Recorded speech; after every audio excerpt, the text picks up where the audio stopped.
Automobile workshop আজ 15ই মে। দেখুন আজকেও বাতাসা মেশিন লোড হয়ে চলে যাচ্ছে আপনার উত্তর 24 পরগনার হিঙ্গলগঞ্জ। এই মেশিনটা ডাইরেক্ট হোম ডেলিভারি হয়ে যাবে। দাদারা টেস্টিং দেখেননি, ওনাদের বিশ্বাস আছে, অনেক দিন থেকে আমাদের ইউটিউব দেখছে। আপনার এখান থেকেই পেমেন্ট করে দিয়েছে, বাড়ি থেকেই আমরা মেশিনটা লোডিং করে দেখুন পাঠিয়ে দিচ্ছি। আর যে দাদারা ইউটিউব দেখেন, ইউটিউব রেগুলারই দেখবেন, তাহলে এই মেশিনের ব্যাপারে বুঝতে পারবেন। যেমন কি এই হিঙ্গলগঞ্জের দাদা যে আছে, উনি ইউটিউব দেখে আপনার অ্যাডভান্স করে দিয়েছে, অনেক দিন থেকে আমাদের ভিডিও দেখছে।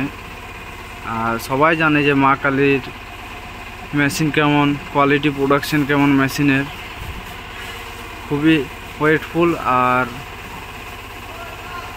খুবই ভালো মেশিন। এটা আপনি ইউটিউবে দেখে থাকবেন, ইউটিউব চ্যানেলটা চেক করবেন। এরকম অনেক অ্যাডভান্স করা মেশিন আমাদের চলে গিয়েছেন।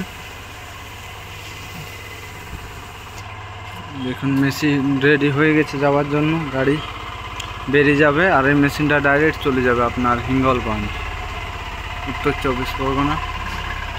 আর এইরকম হেভি ওয়েটফুল বাতাসা মেশিন নেওয়ার জন্য মা কালী অটোমোবাইল ওয়ার্কশপের সাথে কন্ট্যাক্ট করুন।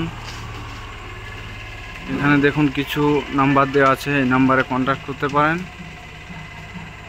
ততক্ষণের জন্য দেখতে থাকুন Maa Kali automobile workshop. Thank you, ধন্যবাদ।